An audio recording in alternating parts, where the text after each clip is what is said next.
Hello students, welcome back to Bright Mind Gurukul. So students, अभी आपका एक festival time भी है, तो आप लोग अपने फेस्टिवल को एंजॉय भी कर रहे होंगे, प्लस इसके साथ ही साथ आपके एग्जाम्स भी बहुत सामने हैं, specially for the CA students जो फाउंडेशन में अपीयर करने वाले हैं, उनके एग्जाम्स अभी 15 सितंबर से होने वाले हैं।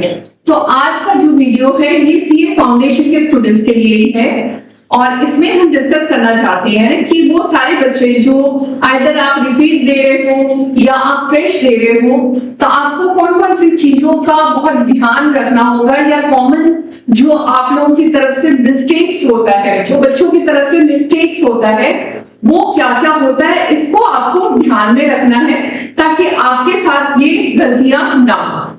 तो चलिए इसको शुरू करते हैं। थोड़ी सी इंफॉर्मेटिव वीडियो है, आपको अच्छा लगेगा और इसको पूरा आप वॉच करिएगा और इसको फॉलो भी करें। सो सीए फाउंडेशन बेसिकली आपका अकाउंट्स का पेपर जो होता है वो सबसे ज्यादा स्कोरिंग सब्जेक्ट भी कह सकते हो, क्योंकि इसी में आपको बहुत ज्यादा स्कोर करना है, सबसे ज्यादा मार्क्स इसी में लाना है, क्योंकि आपको मालूम है ये जो 4 पेपर्स हैं इसमें पासिंग मार्क है आपकी 40, लेकिन जो ओवरऑल पासिंग मार्क है वो है 200। सो एक पेपर ऐसा होना चाहिए जिसमें आपको एक्स्ट्रा लाना है ताकि आपका मिनिमम पासिंग मार्क्स आ सके।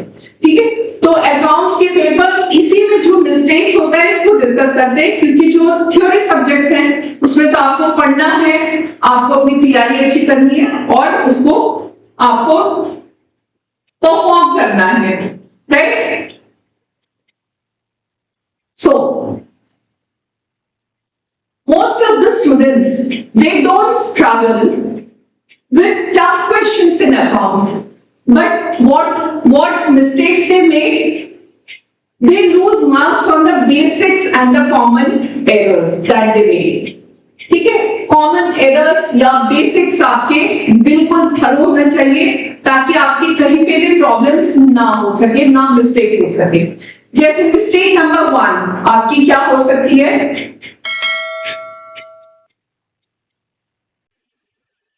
तो let us discuss the mistakes right away. ठीक है, क्या क्या मिस्टेक्स आप लोग स्टूडेंट्स की तरफ से होता है और इसको आप कैसे टैकल कर सकते हैं। So most students don't struggle with the tough questions. आपको तो मालूम है कि करंट क्वेश्चंस टफ आएंगे, सीए का एग्जाम है तो टफ क्वेश्चंस आएंगे ही, लेकिन टफ क्वेश्चंस तो आप डील कर ही सकते हो, लेकिन जो बेसिक्स है या कॉमन एरर्स जो होता है, जो कॉमन मिस्टेक्स होता है, वो आपकी तरफ से होना नहीं चाहिए। वो किस तरह के होते हैं?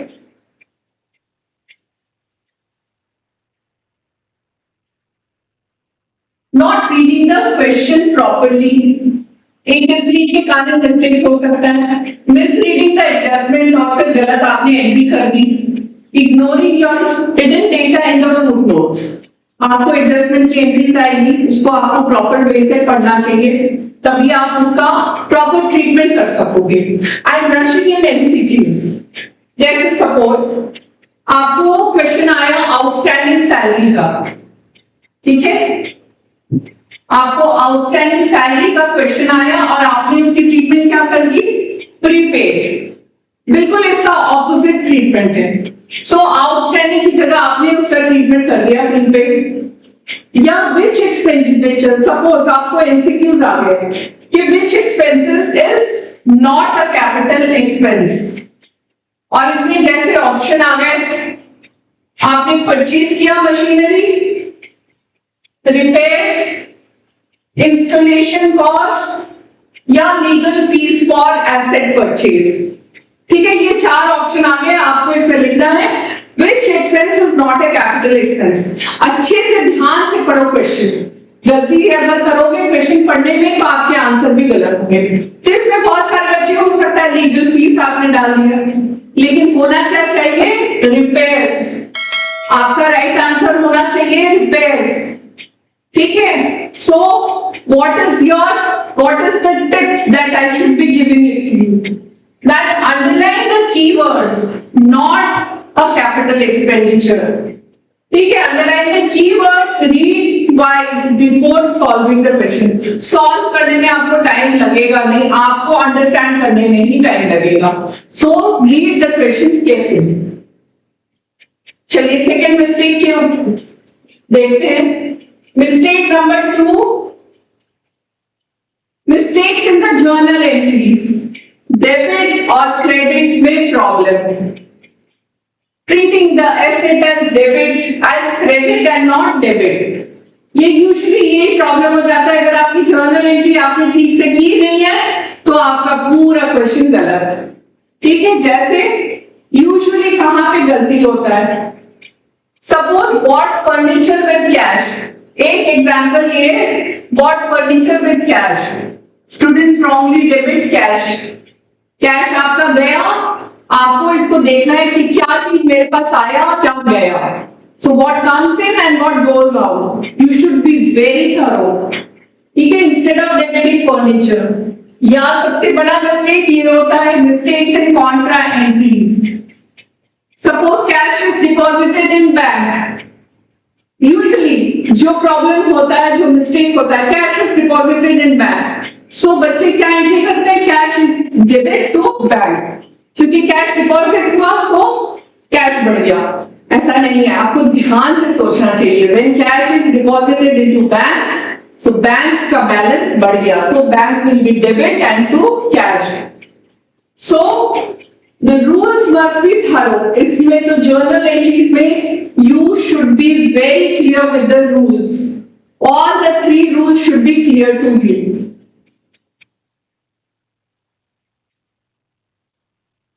ये जो रूल है ये आपने 11th में भी पढ़ा है, 12th में भी आपने पढ़ा है और इसके बाद अभी भी आप पढ़ रहे हो।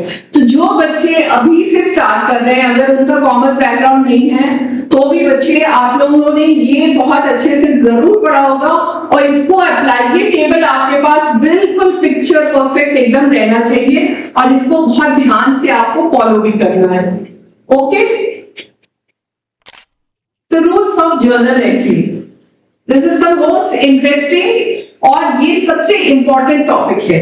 रूल्स ऑफ जर्नल एंट्रीज आपको हर एकदम मास्टर करना है तो आपको ये रूल बाय हार्ट, बिल्कुल ये एकदम कॉन्सेप्ट भी क्लियर होना चाहिए और आपको लर्न भी होना चाहिए कि आपको करना क्या है। ये इसी के बेसिस पे पूरा ट्रीटमेंट होता है। So if you need to be a master in journal entry, you should be very thorough with these 2 tables. तो एक है आपका ट्रेडिशनल अप्रोच और एक है आपका मॉडर्न अप्रोच।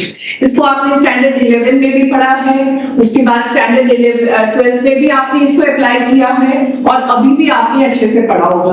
तो जो स्टूडेंट कॉमर्स बैकग्राउंड के हैं उनके लिए तो ज्यादा प्रॉब्लम नहीं होगा, लेकिन जो आप दूसरे बैकग्राउंड से भी आए हैं उनके लिए भी ये रूल जानना बहुत जरूरी है बच्चे।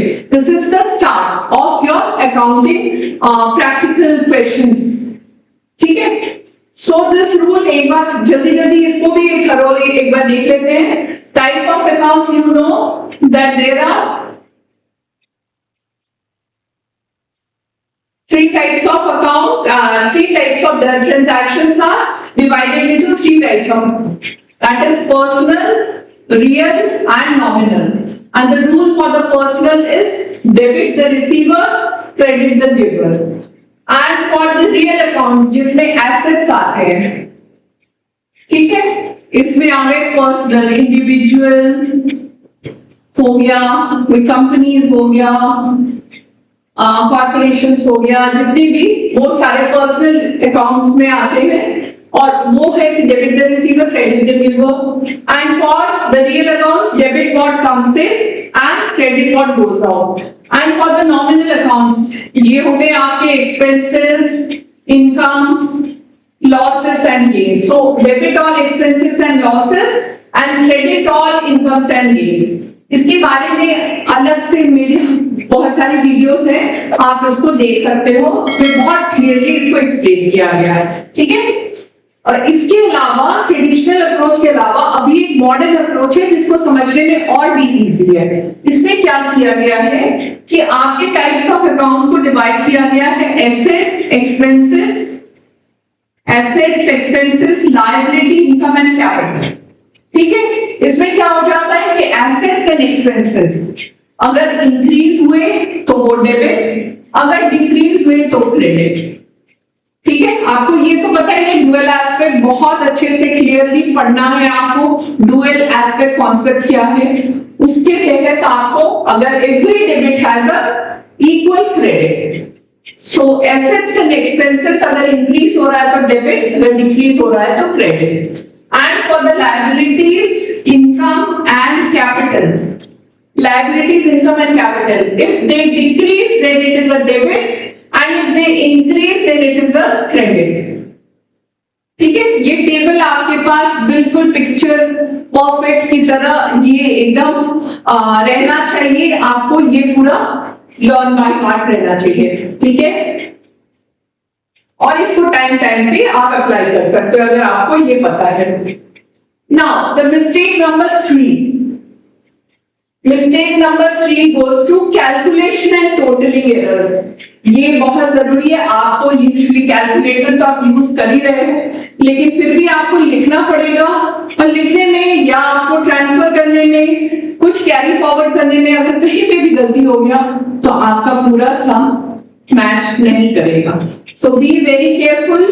अगर आपने कैलकुलेटर में भी कैलकुलेशन कर लिया है तो भी आपको एक बार क्रॉस वेरिफिकेशन करना ही चाहिए।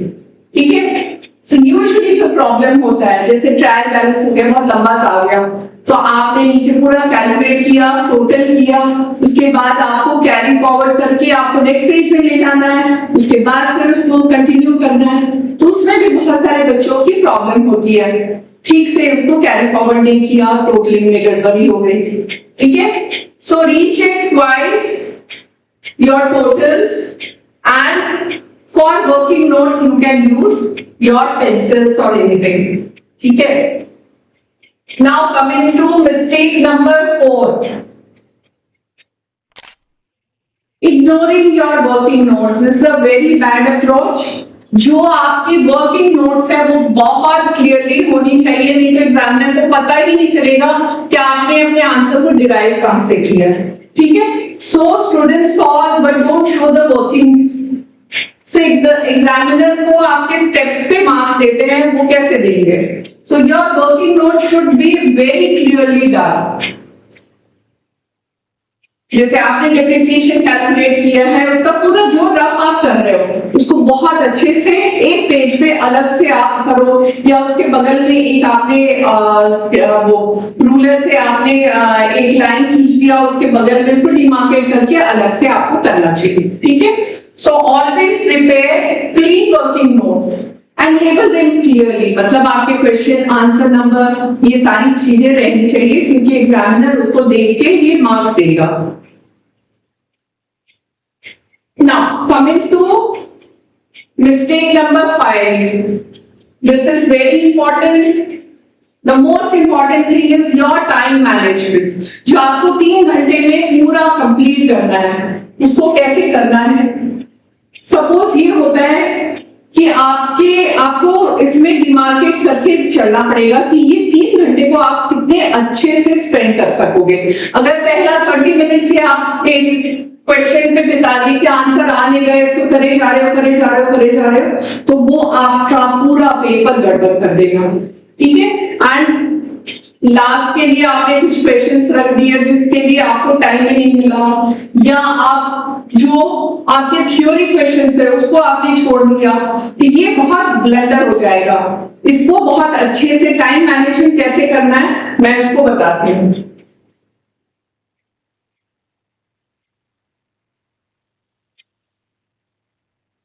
टाइम मैनेजमेंट,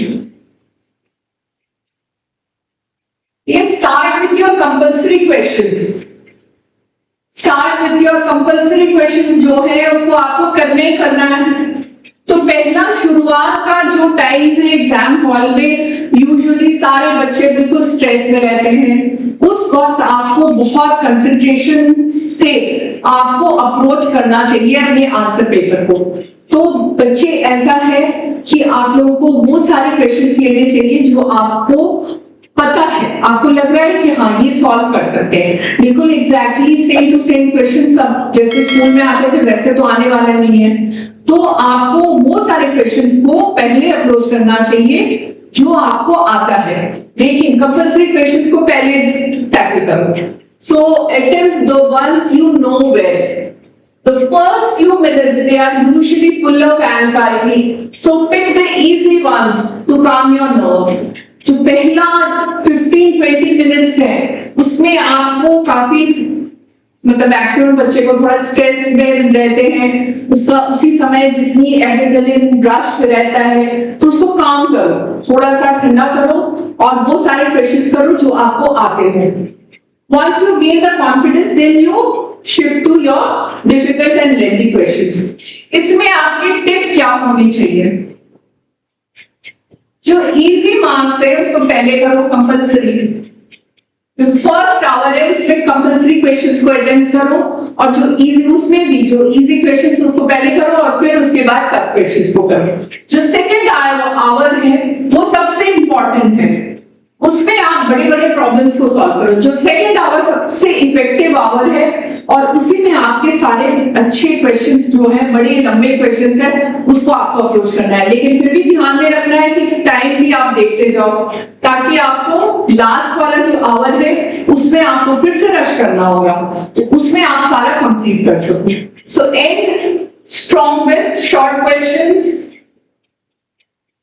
लास्ट 30 मिनट्स के जो शॉर्ट क्वेश्चंस हैं उसको कर लो, और थोड़ा सा टाइम इतना भी निकाल के रखो कि आप रिवाइज कर सको। ठीक है, तो ये आपका टाइम मैनेजमेंट इसी तरह से प्लान होना चाहिए ताकि आप ये 3 घंटे में अपना क्वेश्चन अच्छे से कर सकें। ठीक है बच्चों,